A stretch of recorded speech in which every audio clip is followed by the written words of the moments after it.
Good morning and welcome to the Promoting Your Organisation webinar in October 2024. If you've joined one of our webinars before, you probably know who I am, but for those who are joining for the first time, my name is Gillian Askew. I'm one of 3 co-founders of Go for Growth, and I'll be your host for this morning's webinar. We have got a lot of people signed up to today, actually. So as people are just joining, I will just run through some housekeeping bits and pieces, and I'll run through the agenda with us. So as I said, I'm Jill. It's great to be with you today. As always, the webinar is being recorded today. So a copy of the recording and the slide deck that we're using this morning will be sent out to all registered attendees, hopefully today or at the very latest before the end of this week. We've got the chat functionality enabled in our Zoom session today. So if you wanted to say hi and introduce yourself, please feel free. We've also got Q&A functionality. So if you've got any questions as we go through the webinar this morning, please feel free to pop them in the Q&A or indeed the chat function. I'll keep an eye on both. I have left some time towards the end for us to cover any questions, but you can pop them in as we go and I'll pick them up as we go along. So what we're covering this morning in the next sort of 40 minutes is thinking initially about how the new regulations will help small businesses and voluntary sector organisations. I can see we've got a hand raised. So if you just want to pop in chat at all or in Q&A, although it does look like we haven't got a Q&A today, which is interesting. Let me have a look. Jade, I've unmuted you if you wanted to ask a question. I can see you've got your hand up.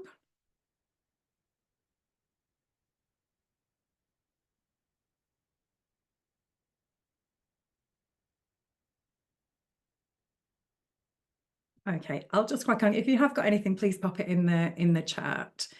So we'll be chatting through the new regulations, how they'll help small businesses and voluntary sector organisations.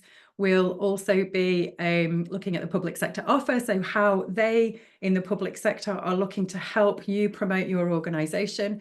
Think about social value and carbon net zero as 2 distinct areas where actually you might be able to stand out in a crowded market. Think about what you need to have in your toolkit, and then actually thinking about standing out from the crowd. Along with procurement colleagues, we've pulled together some do's and don'ts, and then I'll chat you through the public sector supply ready accreditation, and we'll finish off with some common pitfalls and key messages for everybody. So I'm not going to dwell on this for too long this morning. The fact that you're here is probably a good signal that you are interested, if not already working in the public sector in some way, shape or form. But there's a good reminder in here. So the government did set a mandate, the previous government set a mandate of dealing with the small to medium enterprise market. A minimum of 33% of all spend should be going there. Looking at current numbers, and there are lots of different numbers out in the public domain, but looking at current numbers, the direct spend to SMEs is around 20% at the moment. So it's certainly higher than it was a couple of years ago. It was around 11%. So it is increasing, and there is obviously more to do.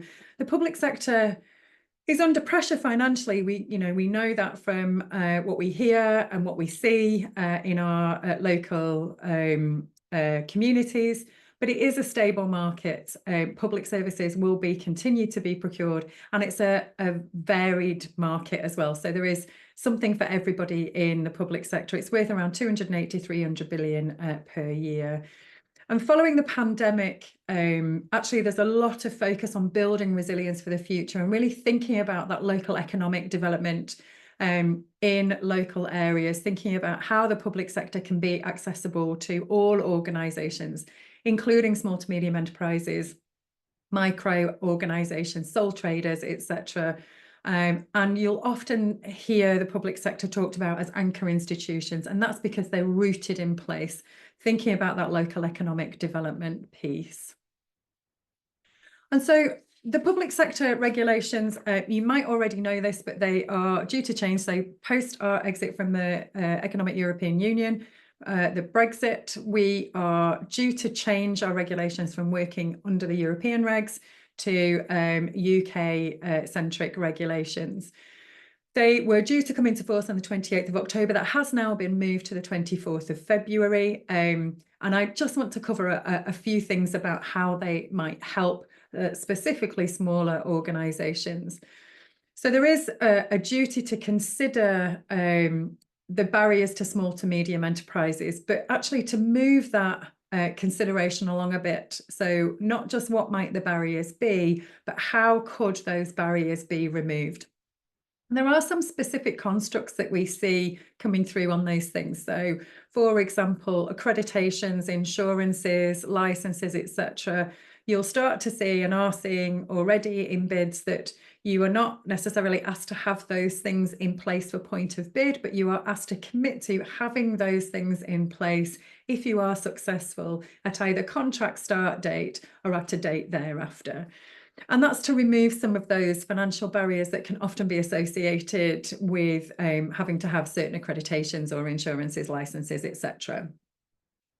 And we'll talk a little bit about social value in a second, but there is something called the Public Services Act of 2012. It was assented to law in 2013, so it's not new legislation. But the public sector is all about value for money and what social and environmental impact procurement can make with taxpayers' money.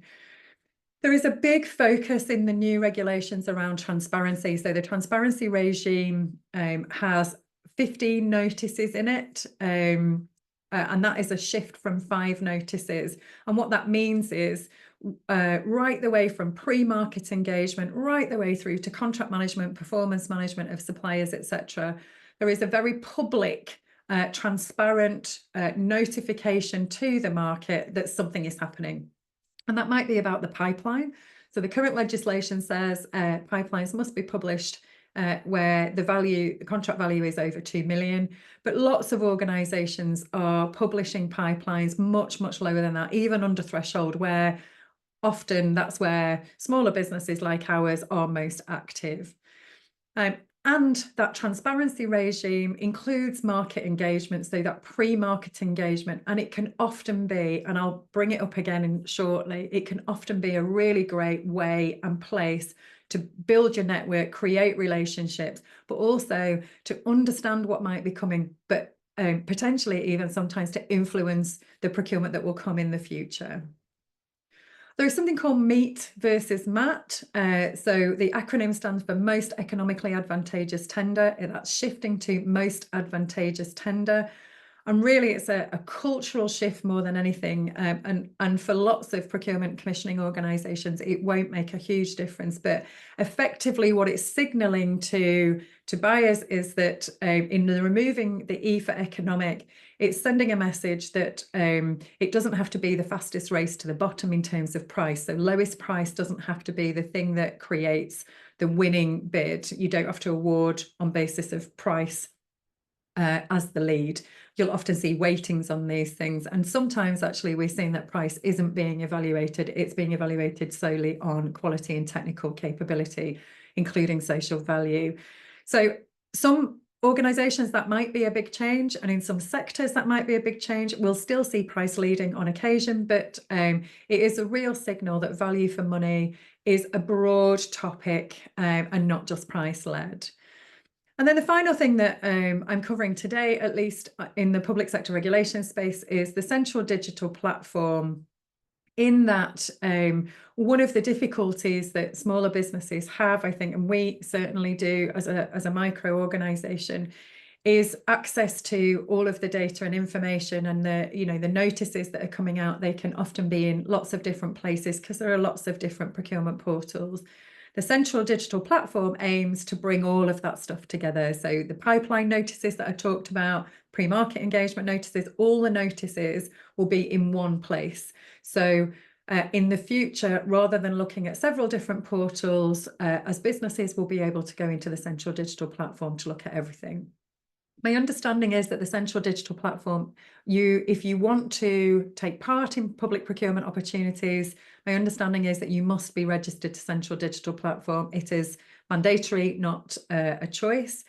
And also there's something called the supplier information system that will be embedded in the central digital platform. How much of it will be live, on the first day, I'm not sure, but we will be able to, as providers and bidders, to be able to upload some of our core information that you currently see in the standard selection questionnaire that then will be automatically pulled through to the procurement portals where we'll still be bidding in the future. So the central digital platform should make it easier for businesses to find the information that they're looking for. So how does the public sector support what the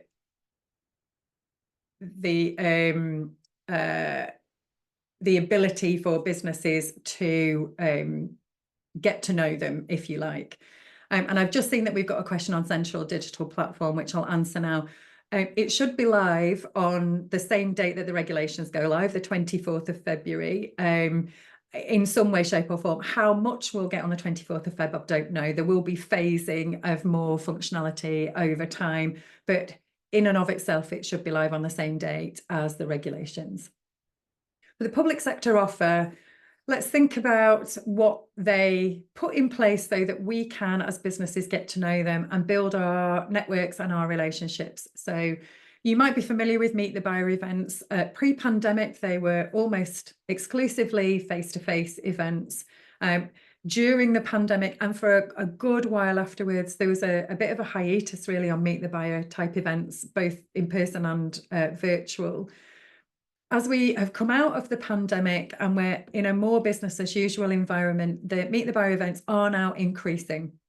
And generally speaking, they will be about the ability for a public sector organisation to communicate to the marketplace what's important to them, how they work, and generally speaking, what's coming up. So what are the opportunities that people might be interested in? They've almost always got representatives of procurement and sometimes commissioning there as well. So it can be a great place to meet those decision makers in either service delivery or in the procurement team that you can start to then build a relationship with. Under the new transparency regime, and even now, actually, there are pre-market engagement events. So very like a Meet the Buyer event, to be fair, but usually around a specific procurement competition. So for example, an organisation might be talking about the specification, and so it'll take one of two formats. Here is what we're buying. So you have the ability to know more about that up front. But sometimes equally, it might be, here is what we're thinking of buying. We want to get some engagement with the market to help us ratify our specification, our mechanisms, our vehicle for procuring. We want the market to be included in those conversations. And so in pre-market engagement, it's often about raising awareness, but sometimes as well, it is an opportunity to influence and input into what that future procurement might look like in terms of what's being bought and the process that it's being bought under. There are often place-based business events. So in Leeds, for example, there's an annual Leeds Business Week where local organisations, commissioning organisations in both private and public sector come together to talk about their organisations, what's going on. And often there are suppliers who are invited to either attend or even sponsor or have a stand there, for example. They can be great places to meet partners that you might want to work with from a supplier perspective, from a collaboration perspective, but also, again, like a pre-market engagement and Meet the Buyer event, a great way of being able to meet people, showcase your business, talk about what you're doing, learn about what's important to the organisations that you might want to supply, build that network, build those relationships or start to build those relationships. And in public sector, of course, once a competition is live, some of those conversations have to change for fairness and transparency. If you've got questions about a competition, you would do that through a clarification process. So these engagement events are really great for just being able to get to know your potential client in the future. And then often there are sectoral type events that are run about a subject matter as opposed to a procurement competition or a place, for example. So a couple of years ago, I was part of a net zero week that YPO ran, talking about actually the impact of carbon net zero on small businesses. So if you want to know more about, in that case, net zero, they're often around social care, for example, tech, construction, there's lots of them. They can be really good to gain more knowledge about a specific subject. So look out for those things. They are often in person, more often than not, probably these days, as opposed to virtual. But across all of these things, there'll be a blend of both. And then the final thing that the public sector does quite often is something called an RFI, a request for information. And that would come out through the procurement portals. And if you're registered for them or looking at them regularly, or if you have an alert set up to give you a notification when things come out, often what public sector organisations do, a bit like it's a part of pre-market engagement in lots of ways. They would put a request for information out to test the market, to test the specification, to gather intelligence and information in to inform what they want to do in the future. And again, although it's not at an event, it is a way of becoming more informed and raising our awareness on what might come in the future, but also having that ability to input and influence and shape those procurement competitions going forward. So a few different ways that we can get involved as businesses. So have a think about all of those. I'm going to cover social value and carbon net zero over the next couple of slides. So what is social value? As I mentioned already, it's driven by the Public Services Act of 2012, assented to law January 2013. So 11 years on, social value continues to become more and more important to the public sector. It's underpinned by something called the National Procurement Policy Statement, and currently at the minute, and one of the reasons that the government said there was a delay to the regulations going live was because prior to the general election, the National Procurement Policy Statement that was drafted and was doing its round through Parliament hadn't made its journey to completion through Parliament before the government was dissolved for the general election. So actually, what's happening right now is that National Procurement Policy Statement is being ratified, ready to be live for when the regulations themselves go live in February. The National Procurement Policy Statement effectively publishes what's important to the public sector, what will procurement be driven by. And typically it's got things in it like creating new businesses, new jobs, creating new skills, tackling climate change and waste, for example, but also increasing supply diversity, innovation and resilience. And if you've looked at our government's, their manifesto and what's important to them, you'll look at that mission-driven government. And underneath there, you can see some of the things that we expect to see in the National Procurement Policy Statement. So there's quite a lot in the mission-driven government around small businesses, sole traders. So we expect to see a lot about actually that equitability, I don't know if that's the word, equity and accessibility and inclusivity in public sector procurement. We expect to see support for SMEs. We expect to see things like energy, carbon and being more efficient from an energy perspective coming through. And there will be, I imagine, a continuation of things around creation of jobs because that underpins our local economic development, retention of jobs and skill development going forward as well. So it reinforces the message, quite frankly, in terms of procurement about it being not about the lowest price all the time and the need to take that broader view of value for money. And what you can see in the bottom right-hand corner are the Sustainable Development Goals, and these are part of the 2030 Agenda for Sustainable Development, which was adopted by all United Nations member states back in 2015. And basically, it's a shared blueprint for peace and prosperity for people and the planet, both now and into the future. And at its heart are 17 Sustainable Development Goals, the SDGs. There are also a set of targets, and together they're an urgent call for action by all countries, both developing and developed, in a global partnership. And what they recognise, or what they aim to do, is recognise that ending poverty and all other deprivations must go hand in hand with strategies that improve health and education, reduce inequality and spur economic growth, all while tackling climate change and working to preserve our oceans and forests. And what we're seeing is that social value and our ability to enable social impact through our businesses, through our bids, is that can often be the difference between winning and losing an opportunity. We are seeing weightings of up to 20% for social value, and the terminology catches environmental in there as well. So anything to do with sustainability would also be captured under the terminology of social value. But I am pulling out carbon net zero as a subject matter in and of itself. And what is it? I know it does what it says on the tin. Simply put, net zero means cutting our carbon emissions to a small amount of residual emissions that can be absorbed and durably stored by nature and other carbon dioxide removal measures, leaving zero carbon in our world's atmosphere. And the UK government has set targets around this. So there is a target to reduce emissions by 45% by 2030 and then be at net zero carbon by 2050.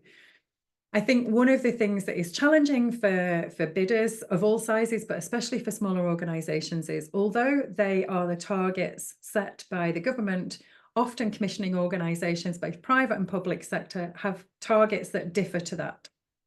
So what you typically won't see is anyone that's targeting anything later than that, given that we have a target of 2050 set by the government. But what you will see is organisations who are looking to do something earlier than that. So I volunteer for a multi-academy trust.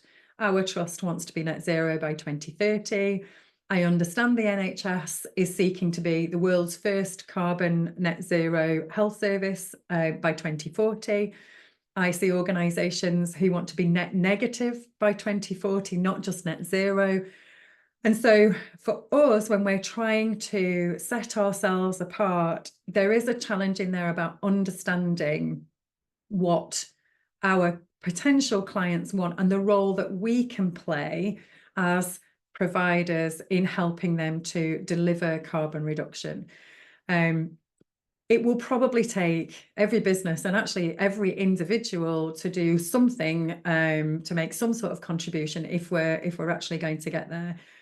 And transitioning to net zero is a very divisive topic, actually. It's very polarizing. There will be lots of people who actually just disagree with this as a thing. However, the targets do exist, and customers in public sector are asking for it. And it is being talked about as being one of the greatest challenges that humankind has faced. Calling for probably nothing less than a complete transformation in how we produce and consume and move about in order to actually reduce our carbon to net zero. Currently in the public sector, the legislation is set that if the contract value is above 5 million, then you would need to have a carbon reduction plan in place. And I think that is at point of bid. It could well be at contract start date. But we are seeing that more and more being asked for in much lower value contracts. And actually, Go for Growth has a carbon reduction plan, and we have used that plan in several bids in order to demonstrate our commitment to that very specific part of our environmental commitments. The good news is, if you don't know what your carbon is already, or even if you do, but you don't have a carbon reduction plan, at the end of this month, Go for Growth is launching a free programme for everyone to take part in, regardless of business size and sector. In just 3 easy steps, you can calculate your carbon footprint if you haven't already. You can import your carbon calculation if you've already got them, and it will help you build a relevant and proportionate carbon reduction plan for your business that will help you as a business tool to understand the kinds of things that you can do to reduce your carbon footprint in a manner that makes the most sense to your business. It produces a PDF plan for you, which is admissible in bids. And so it could be really helpful for you if you are looking for a carbon reduction plan and you want to know the kinds of things that you can do that's relevant for your business. Keep an eye on our social media. We will obviously be letting everybody know as soon as it's available. It is free of charge, as everything is in Go for Growth, for providers to access and use. So have a look for that. In terms of, I'll just see if we've got anything in Q&A. We've not at the moment. In terms of what do you need to have in your toolkit? There are several things that would be useful. So we often talk about case studies. Case studies are an opportunity to showcase your business in the way that you want to. They can be in written format or video. Go for Growth has got both. There's a link in there that will take you to our website. You can have a look at ours if you want, just to see how some have been done. And they are often asked for in competitions, or they're a really good way of producing some evidential record of, actually, don't take our word for it. Here is someone independent of us, our customer, our supplier, whoever that might be, actually saying that we do what we say we're going to do, helping us to evidence what we're writing in our bids. It can be a great way of either answering questions that you're being specifically asked or underpinning some of those technical questions that you're answering. I think 2 and 3 sort of go hand in hand a little bit. So knowing your customer and the locality in which they serve, if they are, for example, an anchor institution, an NHS trust, a police force, a university, a local authority, etc. Knowing what's important to them, knowing what they're trying to achieve strategically and operationally, and more importantly, knowing where you might fit into that, how you can help enable what your potential customer is trying to achieve, can be really great information that will only help strengthen, I think, your ability to answer bids for those particular potential clients, because you'll understand the bigger picture and you can show that understanding of the bigger picture and the local strategy through your answers in the bid. Visibility, and it will come up a little bit in do's and don'ts, but social media can be your friend. Join those conversations on LinkedIn with your potential customer. Don't be afraid to comment. Don't be afraid to put your head above the parapet and show your business for what you're doing and how you're doing it, and talk about the things that are important to your business. And you can align those things. If there is that alignment there with things that your potential customers are talking about, be visible in answering those things. There are a number of ways that you can make your business as visible as possible. And in a digital age, we've got lots of ways of doing that. I'll talk about the alter ego, a little bit of that in some of the do's and don'ts. There are some health warnings that comes with that, but nothing show-stopping potentially. And knowledge is often power. So being an informed supplier, an informed client, and being an informed party is really important. So when that National Procurement Policy Statement is published, then have a read through of it, because it will give you a view of what's important to the public sector. As much as you can, for example, pipelines are being published, you can think about opportunities well in advance of when they might be advertised, so that you're as informed as possible and as prepared as possible to take part. We've talked about 6 and 7 already. They're super hot topics. Every organisation is pretty much being tested on social impact. Somewhere between 10 and 20% in bids is going to social value just now. And as I've said, carbon net zero is being asked for more and more in terms of a carbon reduction plan in bids, or it's useful to have it there to strengthen your submission. Excuse me. And then actually 8 is quite key. So, and we'll explore some of the common pitfalls shortly. But the more you can know about the competition process, and a bit around number 5 as well, being informed about it, being prepared for it, it can be really useful and help you be ready for those upcoming opportunities, which they are, generally speaking, a fairly short window of opportunity to put our submission in. There's often lots of documents to read. You might have questions, you might need more than one person dealing with it. You're carving out the time at the same time as doing your core day-to-day business. And so the knowledge of how that competition might be run and being ready for it can be really useful in setting ourselves apart and getting ourselves ready. So we've talked about a few of these already. I'm not going to read through them all. Obviously, the slide deck is coming out, so you can have a read through in your own time. But there are some pointers in here that are probably important and will help you stand out from the crowd. So thinking about taking the time and the resources, make sure you're planned for an opportunity. Don't leave things to the last minute. Anything that you can do outside of that competition clock ticking will be felt in your submission. The more prepared you are, almost certainly the better chance you have at putting a really solid and strong submission together. Case studies are a great evidential record of what you do, and we've already said that they can be really helpful in showcasing who you are and how you fit the requirements, and you can back those things up statistically with your actuals delivered. It can be really great evidence to say, I'm not just telling you I can do this, I have done it, or here is how I'm going to do it, and here is some evidence around those things.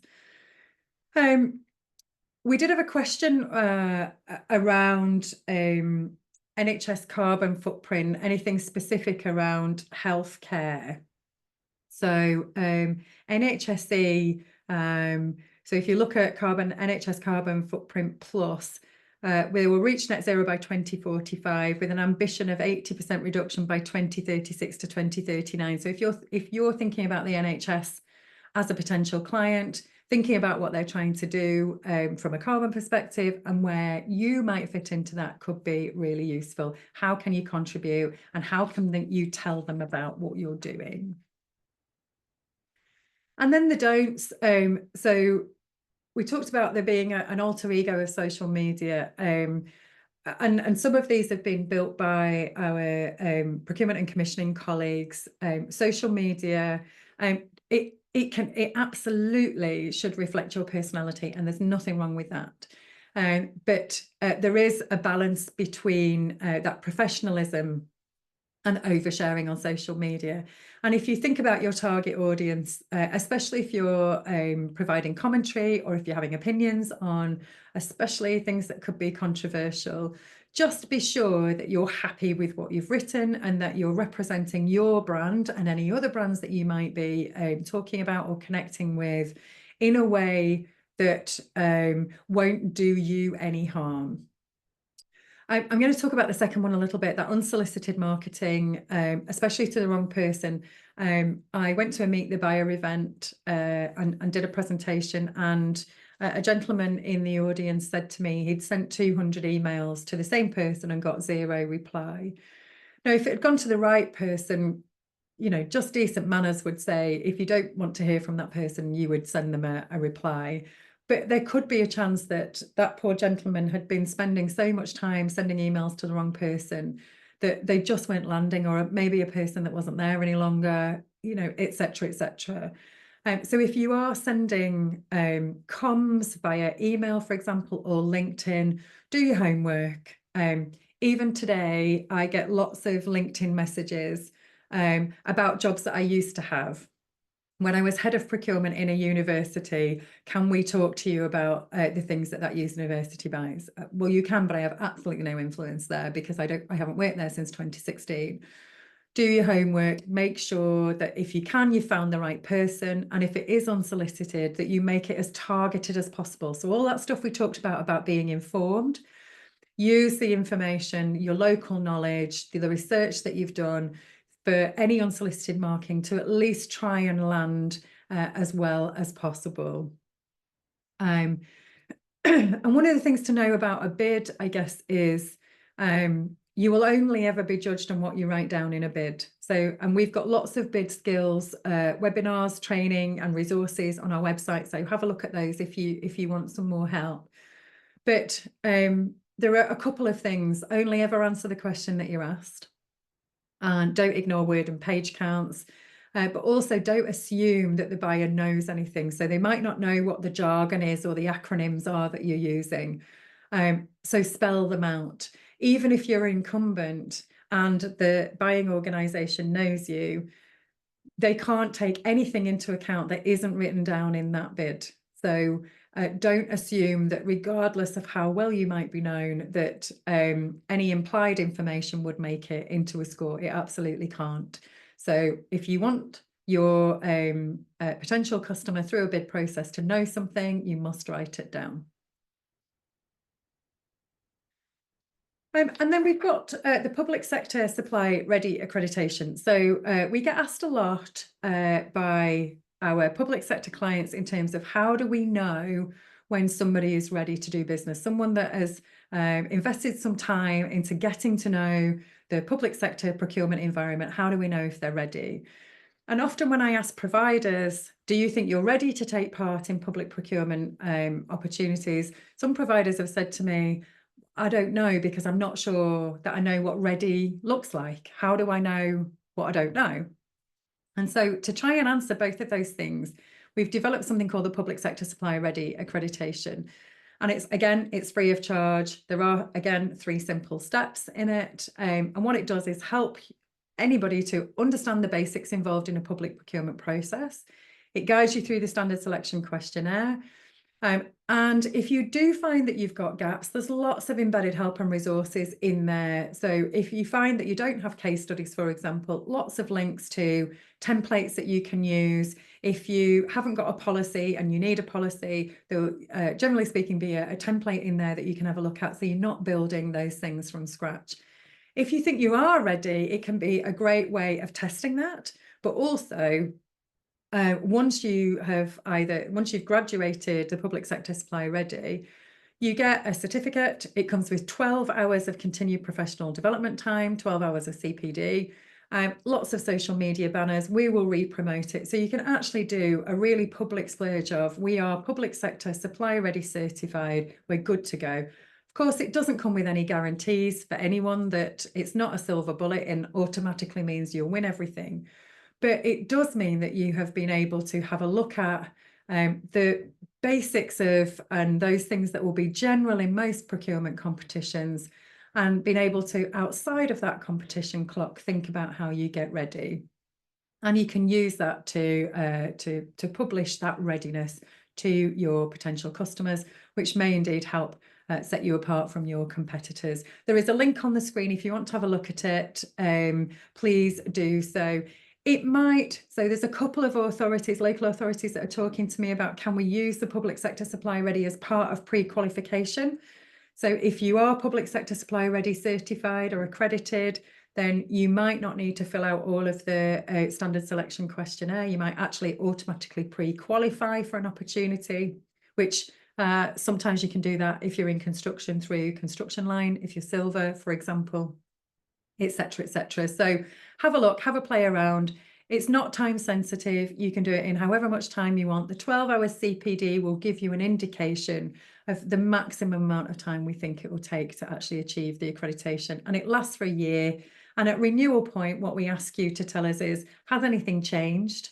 Are those things still in place? Have you built anything new that you want to tell us about? But it's quite light touch for that renewal point. So have a think about that if that's useful. So most common pitfalls in bids, again, public sector organisations help me pull these together. Some of them are super obvious. I'm going to just pull out a couple. That lack of evidence is really important in a bid space. If you want to stand out from others, one of the ways that you can do that in a bid space is by really backing up what you're writing down with really good quality evidence. If you read the evaluation criteria, the top marks will almost always have in there some statement around the quality and amount of evidence that's been provided to back up the answer to that question. We've talked about assumptions. The other thing I would just mention is specification match. So one of the first things we do when we are seeking to bid is we read through the specification. We obviously read all the documents, but the spec is a really important one. It might be called a statement of requirements, and we work through what we do on that specification. It's a good way of producing any questions that you might have, but also we know any gaps that we've got, and it helps us to make a decision on how much of a match we are for what that contracting authority is trying to buy. And that gives us an indication of how strong we feel we might be in terms of our proposition, in terms of bidding. And that can be really useful and really help you to promote your organisation through that bid process. And then final thing really to say, key messages. When you are seeking to work for the public sector, you will likely be going through some sort of competitive process. Some of these are super obvious. The ones that I'll pull out are around TUPE, which is the Transfer of Undertakings and Protection of Employment legislation, especially in a service industry. If, for example, you won a bid and you were a new provider for that particular service, and you have taken over from someone else, it could be that they've got staff that would need to come over to your organisation. So if TUPE applies, make sure you understand the implications of that. You'll almost certainly have to sign a confidentiality agreement to get any TUPE information. Don't forget to do that. Do that as early as you can. Things like pension strain that you might have to take over into your organisation and the terms and conditions that you might have to adopt can be really important.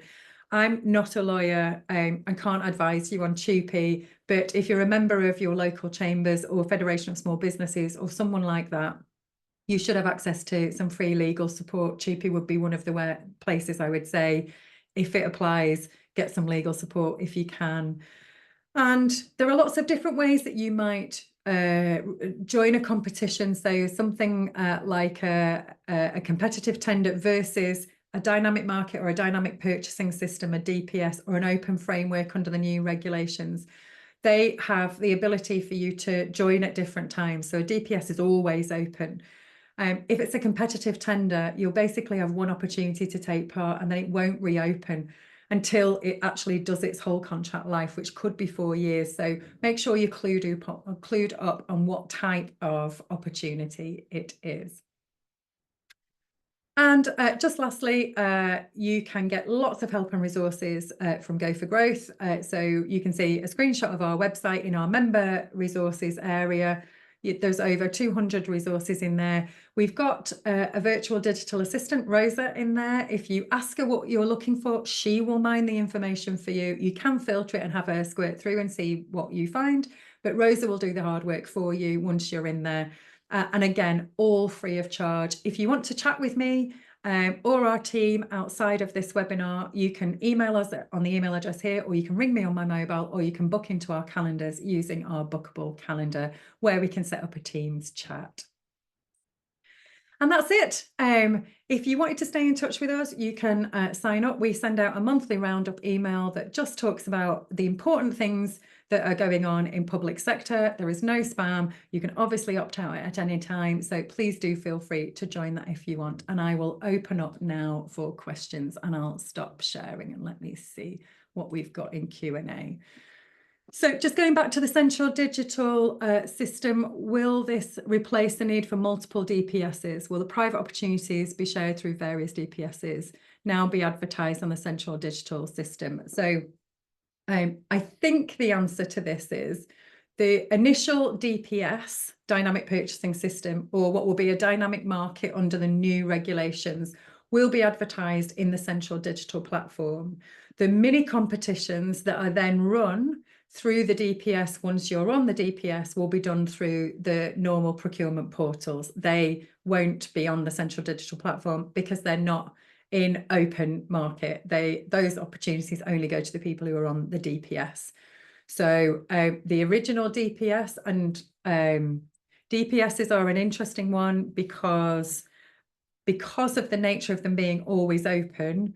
The first time that they are launched, you will see them on the alert service, but you might not see them thereafter. So if you're looking for DPSs, our advice is always do a physical search on, as it stands at the minute, Contracts Finder or Find a Tender Service, etc. It will be the central digital platform going forward, though. Have a look for those opportunities up front. But my understanding is initially the DPS will be on central digital platform because it's open for everyone to apply to, but those mini competitions will be done through the portal. Let me see if there's any more questions. Don't worry, Jade, that's okay. Thank you for everyone for joining. I'm glad that you have found it useful. If anybody needs anything else, we're here to help. Please do get in touch. We'll get the slide deck and the recording out ASAP to everyone. So if you need anything in the meantime or after that, please do give me a shout, and have a good rest of your Wednesday. Thank you everyone for joining.